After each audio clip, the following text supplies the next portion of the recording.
Hello students, inheritance and variation part 3 या अगोदरचे जे पार्ट आहेत त्याची लिंक मी डिस्क्रिप्शन बॉक्समध्ये दिलेली आहे.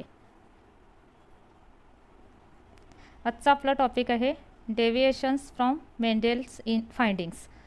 आतापर्यंत आपण बघितले की जे काय एक्सपेरिमेंट केले, म्हणजे मेंडेलने पी प्लांटवर जे काय एक्सपेरिमेंट केले आणि त्यातून काही जे काय रिझल्ट्स असतील किंवा त्याचे रेकॉर्ड्स, परत त्याचे लॉज, हे सगळ्याचा स्टडी केला. तर यापुढचा आपला टॉपिक आहे की डेविएशन्स. तर डेविएशन्स म्हणजे काय किंवा डेविएशन्स फ्रॉम मेंडेल्स फाइंडिंग्स म्हणजे काय, तर त्या लॉजमध्ये काही कन्सिडरेशन किंवा जे काय कन्सिडरेशन असतील किंवा काही रिझल्ट्स जे त्यांनी सांगितले तर त्याच्यापेक्षा वेगळे रिझल्ट्स नंतर मिळाले किंवा त्याला काही एक्सेप्शन होते.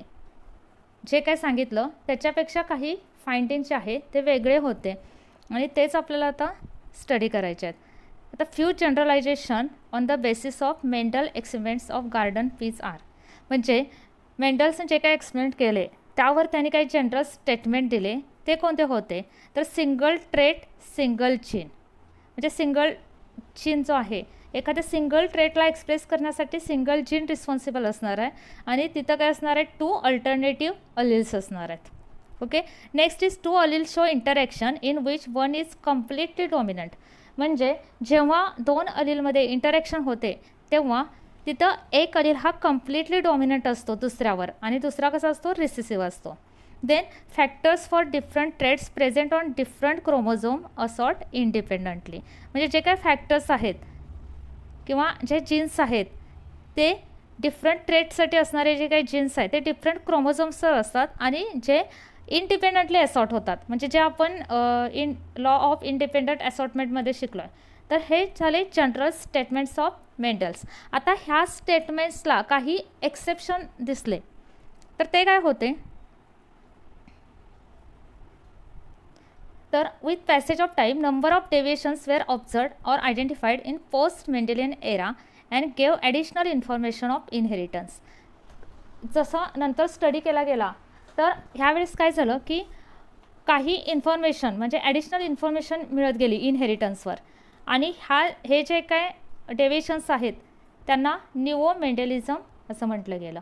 आणि हे डेविएशन्स कोणकोणते आहेत तर फर्स्ट बघा, single trait single gene and 2 alleles showing interaction like codominance and incomplete dominance.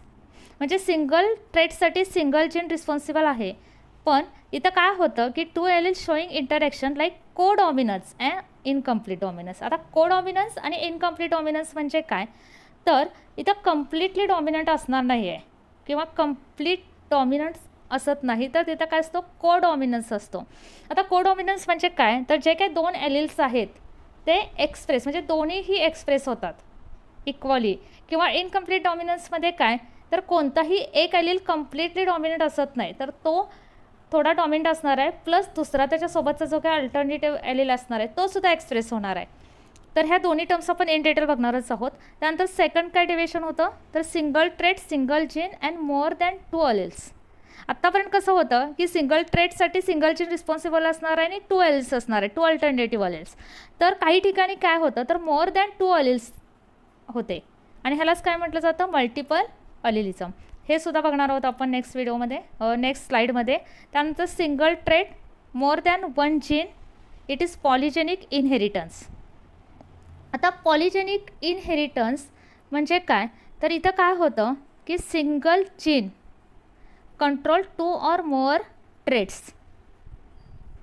किंवा इथं अजून एक एक्झाम्पल काय, तर ॲडिटिव्ह इफेक्ट. ॲडिटिव्ह इफेक्ट म्हणजे काय, तर इथं एक जो सिंगल आता ट्रेट आहे तर त्याच्यासाठी सिंगल जीन रिस्पॉन्सिबल असत नाही, तर त्याच्या मोर दॅन 1 जीन हे सिंगल ट्रेटसाठी रिस्पॉन्सिबल असणार आहेत. त्यानंतर आहे प्लिओट्रॉपी. प्लिओट्रॉपी म्हणजे काय, तर single gene influencing many traits. म्हणजे सिंगल जीन सिंगल ट्रेट इथं असत नाही, तर सिंगल जीन काय करेल, मेनी ट्रेट्स काय करेल तो दाखवेल आणि ह्याला काय असणार आहे, प्लिओट्रॉपी. आता हे जे काय phenotypic expression of gene can be modified or influenced by other gene and the gene interaction. म्हणजे हे सगळं एक्झॅक्टली कसं होतं तर काही जीन इंटरॅक्शनमुळं. आणि हे जीन इंटरॅक्शन कोणकोणते असतात तर फर्स्ट असणार आहे इंट्राजेनिक इंटरॅक्शन. इंट्राजेनिक इंटरॅक्शन म्हणजे काय? It occurs between alleles of same gene. म्हणजे ही जी काही इंटरॅक्शन आहे तर ती कुठं होते? तर अलिल्समध्ये कोणत्या? सेम जीनच्या. आणि ह्याचे एक्झाम्पल आहे इनकम्प्लीट डॉमिनन्स आणि codominance. And it also occurs in multiple alleles series. त्यानंतर इंटरजेनिक किंवा त्याला नॉन अलिलिक इंटरॅक्शन म्हटलं जातं. आता ही इंटरॅक्शन कुणामध्ये होते? तर it occurs between alleles of different genes present on same or different chromosome. म्हणजे ही अलिल्स कोणत्या अलिल्समध्ये होते? तर alleles of different genes and which are present on, एक तर ते सेम क्रोमोझोमवर असतील किंवा डिफरंट क्रोमोझोमवर असते. आणि ही इंटरॅक्शन कोणते? त्यामुळं काय काय दिसतं बघा? प्लिओट्रॉपी, त्यानंतर पॉलिजिन्स, एपिस्टॅसिस, सप्लिमेंटरी अँड कॉम्प्लिमेंटरी जीन्स. अगदी थोडक्यात मी या सगळ्याचं थोडंफार तुम्हाला सांगते की प्लिओट्रॉपी आपण बघणारच आहोत. तर पॉलिजिन्स म्हणजे एक्झॅक्टली काय किंवा पॉलिजेनिक इनहेरिटन्स म्हणजे काय? जसं आपण मगाशी सांगितलं की पॉलिजेन इनहेरिटन्स म्हणजे काय? When one character is controlled by 2 or more genes. म्हणजे एखादं कॅरेक्टर 2 किंवा त्याच्यापेक्षा जीन जर कंट्रोल करत असेल तर त्याला काय म्हणायचं? Polygenic inheritance. त्यानंतर पुढं काय असणार आहे बघा? एपिस्टेसिस. एपिस्टेसिस म्हणजे काय? तर interaction between genes and which affect the phenotype. म्हणजे एपिस्टेसिस म्हणजे काय? तर जीनमध्ये अशी इंटरॅक्शन होते की जी कशावर इन्फ्लुएन्स किंवा जी कशावर इफेक्ट करते? तर फिनोटाईपवर. त्यानंतर असणार आहे काय? Supplementary and complementary. आता सप्लिमेंटरी आणि कॉम्प्लिमेंटरी जीन्स म्हणजे काय? तर सप्लिमेंटरी जीन्स असे जीन्स असतात they interact together to produce a new trait but also produce trait individually. म्हणजे 2 जीन्स असतात जे इंटरॅक्ट करत असताना काय होतं? ते दोन्ही एकत्र इंटरॅक्शन त्यांचे झाल्यानंतर ते नवीन एखादा ट्रेट प्रोड्यूस करतात. आणि जेव्हा ते एकटे असतात तेव्हासुद्धा त्यांचा तो इंडिव्हिज्युअल ट्रेट आहे तो प्रोड्यूस करतात. म्हणजे दोघं एकत्र असताना पण काम करतात आणि दोघं वेगवेगळं असताना पण काम करतात. आणि मग कॉम्प्लिमेंटरी म्हणजे काय? तर इथं काय होतं? Genes which complement effect of each other. एकमेकाचं जे काही त्यांचं एक्सप्रेशन आहे किंवा इफेक्ट आहे त्याला कॉम्प्लिमेंट करतात. पण जेव्हा ते alone gene does not produce its own effect. म्हणजे दोघं एकत्र असताना काम करतात पण एकटे असताना काय करू शकत नाही? ते कोणताही ट्रेट एक्सप्रेस करत नाहीत. त्यानंतर आता वन बाय वन आपण बघूयात की इनकम्प्लीट डॉमिनन्स म्हणजे काय? तर इनकम्प्लीट डॉमिनन्स आता आपण मेंडलचा फर्स्ट लॉ ऑफ डॉमिनन्समध्ये काय बघितलं की जे F1 जनरेशनमध्ये कॅरेक्टर एक्सप्रेस होतं त्याला आपण काय म्हटलं? डॉमिनंट म्हटलं. ओके. तर इथं इनकम्प्लीट डॉमिनन्स म्हणजे काय? In this both the alleles of an allelomorphic pair express themselves partially. म्हणजे दोन्ही अलिल्स काय होतात? एक्सप्रेस होतात. त्यामुळे इथं कम्प्लीट डॉमिनन्स नाही आहे. One अलिल cannot suppress expression of other अलिल completely. म्हणजे जो डॉमिनंट आता आपण बघत होतो की डॉमिनंट फक्त एक्सप्रेस होतो, रिसेसिव्ह आहे तो एक्सप्रेस होत नाही, असं इथं नाही आहे. इथं काय होणार आहे की एक अलिल हा दुसऱ्याला कम्प्लिटली सप्रेस करत नाही. त्यामुळे त्याचा रिझल्ट काय असणार आहे? Intermediate expression in F1 hybrid. त्याचं example flower colour of Mirabilis jalapa. आता याच्यामध्ये क्रॉस म्हणजे घेऊन रिझल्ट काय असणार आहे ते आपण एक्झाम्पलमधून समजून घेऊयात की एक्झॅक्टली तर काय होतं. तर बघा पॅरेंट्स कोणते घेतलेले आहेत? म्हणजे क्रॉस कुणाचा घेतला आहे? Red flower with white flower. म्हणजे आता रेड फ्लॉवरचे जिनोटाईप काय असणार आहे? कॅपिटल आर आणि व्हाईट फ्लॉवरचं असेल स्मॉल आर. क्रॉस घेतल्यानंतर आता गॅमेट झालं, त्यानंतर क्रॉस घेतल्यानंतर इथं काय मिळालं आपल्याला रिझल्ट? हा त्याचा जिनोटाईप झाला कॅपिटल आर स्मॉल आर. जर आपण मेंडेल्स लॉ जेव्हा लॉ ऑफ डॉमिनन्स स्टडी केला तर त्याच्या प्रेडिक्शन इथं तो जर लॉ आपण अप्लाय केला तर इथं ॲक्च्युली काय मिळायला हवं होतं? All red flowers. पण इथं असं आहे का? नाही. तर इथं काय असणार आहेत? Pink flower. मग पिंक कलर कसा आला? Intermediate of red and white colour. म्हणजे म्हणून काय म्हटले? डेव्हिएशन. ॲक्च्युली रिझल्ट हवा होता की रेड फ्लॉवर्स, रिझल्ट काय असणार आहे? पिंक फ्लॉवर्स आहे. सो इथं इनकम्प्लीट डॉमिनन्स आहे. इनकम्प्लीट डॉमिनन्स म्हणजे रेड कलर पण एक्सप्रेस झाला आहे आणि व्हाईट कलर पण एक्सप्रेस झाला आहे, पण हे दोन्ही काय झालेलं आहे? त्यांचा दोन्ही कलरचा इंटरमिजिएट कलर कोणता? पिंक कलर इथं तयार झाला आहे. सो आता नेक्स्ट म्हणजे F2 जनरेशनमध्ये काय केलं? सेल्फिंग ऑफ F1 केल्यानंतर काय मिळालं आहे? तर रेड 1 मिळाला, त्यानंतर पिंक 2 मिळाले आणि व्हाईट 1 मिळाला. ॲक्च्युली बघा जर तुम्ही अगोदरचे व्हिडिओ जर बघितले असतील किंवा तुम्हाला जरी माहीत असेल तर इतर रिझल्ट ॲक्च्युली कसा येत होता, म्हणजे टॉल अँड डॉर्फ ह्याचा क्रॉस घेतल्यानंतर आपल्याला 3 टॉल आणि 1 डॉर्फ मिळत होता. ओके, इथं असं नाही आहे. 1 रेड मिळाला आहे, 2 पिंक मिळालेत आणि 1 व्हाईट मिळाला आहे. म्हणजे जिनोटायपिक रेशो अगोदर आपण बघूयात की एक कॅपिटल R वाला, दुसरा कॅपिटल R स्मॉल r आणि तिसरा असणार आहे स्मॉल r म्हणजे एक 1:2:1 रेशो मिळाला. फिनोटायपिक रेशो कसा मिळाला, 1 रेड मिळाला आहे, 2 पिंक आणि 1 व्हाईट मिळाला. तर इथं जिनोटायपिक आणि फिनोटायपिक रेशो हे दोन्ही रेशो सेम आहेत. ते मोनोहायब्रिड क्रॉसमध्ये कसं होतं की फिनोटायपिक रेशो कसा होता 3:1 होता, म्हणजे 3 tall and 1 dwarf. And genotypic ratio कसा होता 1:2:1 म्हणजे 1 कसा होता कॅपिटल T, त्यानंतर 2 म्हणजे काय कॅपिटल T स्मॉल t आणि 1 कसा होता स्मॉल t. तर हा चेंज आहे. म्हणजे इथं काय असणार आहे, genotypic ratio and phenotypic ratio are equal same. हे झालं इनकम्प्लीट डॉमिनन्स. नेक्स्ट असणार आहे कोडॉमिनन्स आणि इनकम्प्लीट डॉमिनन्समध्ये मेन डिफरन्स काय आहे, तर इथं इनकम्प्लीट डॉमिनन्समध्ये कसं झालं तर इंटरमिजिएट कलर फॉर्म झालेला, म्हणजे इंटरमिजिएट एक्सप्रेशन आहे तिथं. इथं काय होतं, in this both allele of an allelomorphic pair express themselves equally and independently in F1 hybrids are called as co-dominant alleles. In co-dominance both alleles are expressed. दोन्ही alleles काय होतात इथं एक्सप्रेस होतात पण इक्वली. एक्झाम्पल याचं coat colour in cattle. आता red coat colour म्हणजेच कसं तर जे काय रेड कलरचे हेअर्स असतात त्या कॅटलच्या बॉडीवर, म्हणून त्याला काय म्हटलं red coat cattle is crossed with white coat cattle, म्हणजे व्हाईट कलरचे हेअर्स असणार आहेत बॉडीवर म्हणून व्हाईट कोट कॅटल म्हटलं आहे. आणि ह्यांचा क्रॉस घेतल्यानंतर जे काय F1 हायब्रिड मिळालं आहे तो रोन आहे. रोन म्हणजे काय, it's a mixture of red and white colour hairs. म्हणजे रेड आणि व्हाईट कलरचं मिक्सिंग नाही, तिथं व्हाईट कलरचे हेअर्स असणार आहेत, रेड कलरचे हेअर्स असणार आहेत इक्वली. आणि त्यामुळे जो काही त्या कलर आहे तर तिथं जो ॲपिअरन्स आहे त्याला काय म्हटलं जातं रोन.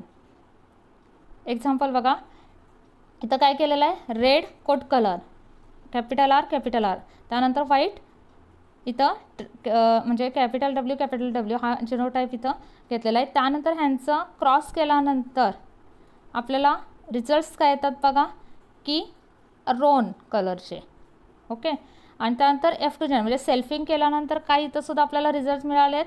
1 रेड मिळालं आहे, त्यानंतर 2 रोन मिळालेले आहेत आणि 1 काय झालेलं आहे व्हाईट मिळालेलं आहे.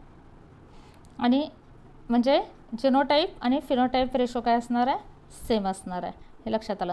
फक्त आता इनकम्प्लीट डॉमिनन्स आणि कोडॉमिनन्स यामध्ये डिफरन्स असा काय लक्षात ठेवायचा की तिथं एक इंटरमिजिएट कलर फॉर्म झालेला आहे इनकम्प्लीट डॉमिनन्समध्ये, आणि इथं कोडॉमिनन्समध्ये काय होते तर both the characters express equally.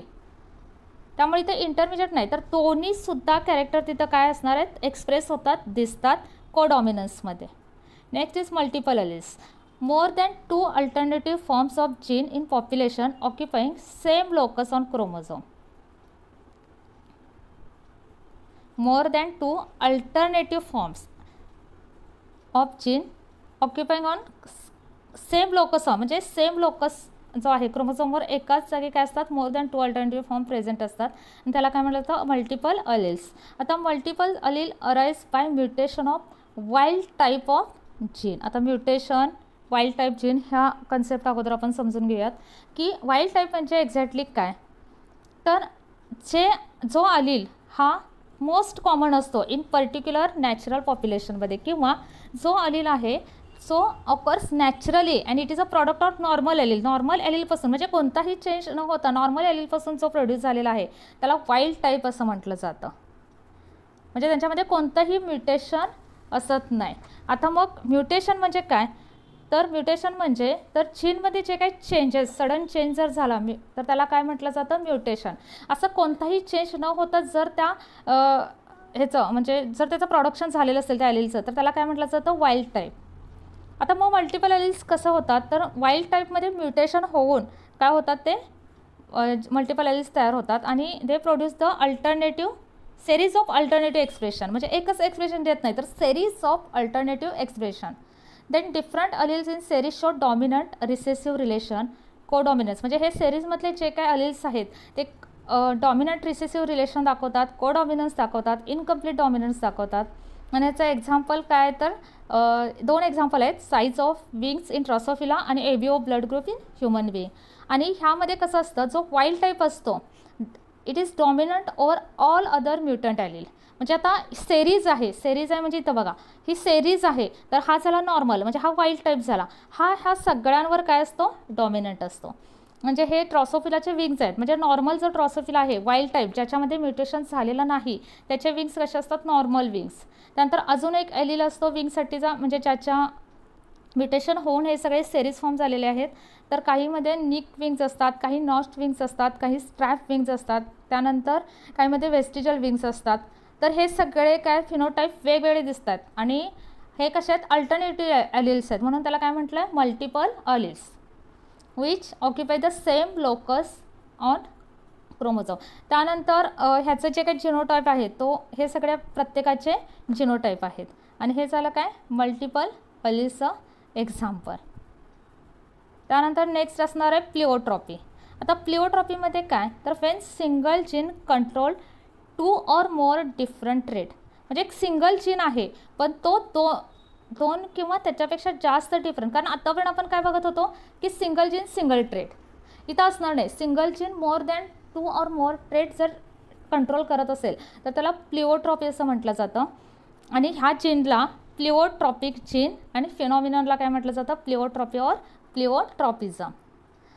आता इथं फिनोटायपिक रेशो काय असतो, 1:2 instead of 3:1 because of death of recessive homozygote. आता हे जे काही सेंटेन्स आहे मी तुम्हाला एक्झाम्पलमध्ये एक्सप्लेन करते. फक्त इथं एक्झाम्पल आहे बघा, सिकल सेल ॲनेमिया. तर सिकल सेल ॲनेमिया म्हणजे काय अगदी थोडक्यात सांगते तुम्हाला. तर सिकल सेल ॲनेमिया हा डिसीज आहे आणि ह्या डिसीजमध्ये एक्झॅक्टली काय होतं तर RBCs become sickle shape. Sickle shape म्हणजे काय, हाफ मून शेप होतात, त्याचा शेप चेंज होऊन आरबीसीचा काय होतो, हाफ मून स्ट्रक्चर असं काय होतं तर हाफ मून स्ट्रक्चर फॉर्म होतं. तर त्यामुळं काय होतं तर त्या आरबीसीची ऑक्सिजन कॅरिंग कॅपॅसिटी कमी होते. ओके, प्लस काय होतं तर ह्या ज्या काही सेल्स असतात म्हणजे सिकल शेप्ड आरबीसीज असतात they stuck in small blood vessels. Small blood व्हेसल्समध्ये काय होतं, ते स्टक होतात, अडकतात आणि त्यामुळे काय होतं तर ब्लडचा जो काय फ्लो आहे प्लस ऑक्सिजनचा फ्लो आहे तो स्लो होतो किंवा ब्लड व्हेसल्स करतात ब्लॉक होतात आणि ह्याच्यामुळे काय होतं ॲनेमिया. सो हा डिसीज आहे सिकल सेल ॲनेमिया. आणि हा कशामुळे होतो, it caused by the gene HBS. या जीनमुळे काय होतं सिकल सेल ॲनेमिया. आता नॉर्मल हेल्दी पर्सनमध्ये जो काही जीन आहे HBA which is dominant gene, लक्षात घ्या की नॉर्मल हेल्दी जीन जो आहे तो HBA आणि हाच जर डॉमिनंट आहे. म्हणजे काय तर HBA असताना तो दुसऱ्या ॲलिल जे आहेत त्यांना एक्सप्रेस होऊ देत नाही. त्यानंतर कॅरियर्स असतात जे त्यांचा जीन कुठला आहे HBA HBS. Okay, HBA HBS. इथं ऑर नको आहे ॲक्च्युली, तर HBA HBS असा त्याचा जिनोटाईप आहे. त्या तर बाय मिस्टेक ते ऑर झालेलं आहे. Gene for sickle cell anaemia is HBS. Okay, आता 3 गोष्टी तुमच्या लक्षात आल्या का बघा. नॉर्मलसाठी HBA जीन असणार आहे. कॅरियर म्हणजे काय तर तो सिकल सेल ॲनेमियाचा जीन कॅरी करतो पण नॉर्मल आहे. म्हणजे असा पर्सन जो सिकल सेल ॲनेमियाचा जीन कॅरी करणार पण त्याच्यामध्ये जे काही सिम्पटम्स साईन्स आहेत सिकल सेल ॲनेमियाचे ते अगदी माइल्ड असतील किंवा काही वेळा त्याच्यामुळे त्याला कोणतंही म्हणजे त्याच्यावर इफेक्ट होणार नाही, फक्त तो कॅरियर म्हणून काम करणार. आणि तिसरा असणार आहे HBS which is sickle cell anaemic gene, जी responsible for sickle cell anaemia. Okay, आता it is lethal in homozygous condition only. म्हणजे जेव्हा होमोझायगस कंडिशनमध्ये असेल म्हणजे काय, जेव्हा HBS असेल म्हणजे ही झाली होमोझायगस कंडिशन. म्हणजे इथं बघा ही HBS. ओके, ही झाली त्याची होमोझायगस कंडिशन. अशी जेव्हा असेल तेव्हाच तो लिदल असेल. लिदल असेल म्हणजे काय तर ज्या पर्सनमध्ये हे जीन होमोझायगस कंडिशनमध्ये असतील त्याची डेथ होणार. तर हे झालं सगळे जीन्स. आता आपण एक्झाम्पल बघूयात की समजा मॅरेज बिटवीन टू कॅरियर. आता कॅरियर म्हणजे तुम्हाला लक्षात आलं असेल की कॅरियरचा जिनोटाईप काय असणार आहे, HBA आणि HBS. तर अशा 2 पर्सनचं जर मॅरेज झालं तर तिथून ऑफस्प्रिंग काय असतील, तर 1 नॉर्मल असेल, 2 कॅरियर्स असतील आणि 1 सिकल सेल ॲनेमिक. हे कसं होतं बघूयात की पॅरेंट्स कसे आहेत, पॅरेंट्स कसे घेतलेत की दोघं पण सिकल सेल कॅरियर आहेत, मेल फिमेल दोघं पण कसे आहेत, सिकल सेल कॅरियर, म्हणजे त्यांचा जिनोटाईप आहे HBA HBS. त्यानंतर जे काय ऑफस्प्रिंग असतील ते कसे असणार आहेत. आता बघा गॅमेट सेपरेशन झालं म्हणजे हा HBA, त्यानंतर हा इकडे HBS, इकडे HBA आणि इकडं HBS. त्यानंतर जे काय ऑफस्प्रिंग आहेत त्यांचा जिनोटाईप पहिल्यांदा बघा, हा फर्स्ट ऑफस्प्रिंग झाला म्हणजे इथून HBA आणि इकडून काय झाला हा HBA, म्हणजे हा या पेरेंट्सचा एक गॅमेट, त्यानंतर इकडून हा गॅमेट आणि याचा जिनोटाईप काय झाला बघा HBA HBA, म्हणजे हा कसा झाला नॉर्मल. त्यानंतर नेक्स्ट काय असणार आहे HBA आणि इकडून काय आलेलं आहे बघा, इथं HBA आल्यानंतर काय आला, इकडून HBS आला. HBA आणि HBS आहे म्हणजे काय झाला सिकल सेल कॅरियर. ओके, आता हा HBS पहिले 2 तुम्हाला समजले असतील.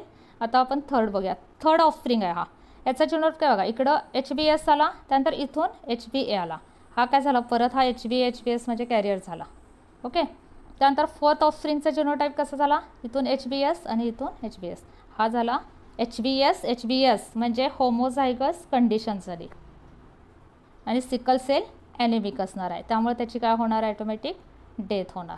म्हणजे शेवटी रिझल्ट्स काय राहिले 1 नॉर्मल 2 कॅरियर. म्हणजे जसं आपण मगाशी म्हटलं की जो जिनोटायपिक रेशो आहे तो ॲक्च्युली 3:1 चेंजेस टू 1:2, म्हणजे एकाचे काय होणार डेथ होणार. त्यामुळे जरी 4 ऑफस्प्रिंग असले तरी जो सिकल सेल ॲनेमिक आहे त्याची डेथ होणार आणि एक नॉर्मल राहील आणि दुसरा कसा असेल दोघं असतील ते सिकल सेल कॅरियर असतील. सो रेशो चेंजेस टू 1:2 आणि याला इथं 2 डिफरंट एक्सप्रेशन. आता हा सेंटेन्स काय बघा की 2 different expression produce by single gene, म्हणजे HBS हा सिंगल जीन आहे. ओके, HBS हा काय सिंगल जीन आहे which Lidder in homozygous condition, म्हणजे एक तो ट्रेट कुठला दाखवतो की होमोझायगस कंडिशनमध्ये असेल तर लिदर आहे आणि जर समजा तो हेट्रोझायगस कंडिशनमध्ये असेल तर तो कॅरियर म्हणून काम करणार. म्हणजे सिंगल जीन आहे पण एक्सप्रेशन कशा आहेत 2 डिफरंट एक्सप्रेशन आहेत. होमोझायगसमध्ये असेल तर एक्सप्रेशन दाखवेल तो लिदल आणि जर तो हेट्रोझायगसमध्ये असेल तर काय दाखवणार कॅरियर. म्हणून इथं काय म्हटलं आहे pleiotropy, that is single gene control 2 or more different traits. Example झालं प्लिओट्रॉपीचं. सो व्हिडिओ जर आवडला असेल तर लाईक करा, शेअर करा, कॉमेंट करा, सबस्क्राईब करा आणि बेल आयकॉन दाबा म्हणजे नेक्स्ट व्हिडिओचं नोटिफिकेशन तुम्हाला मिळेल.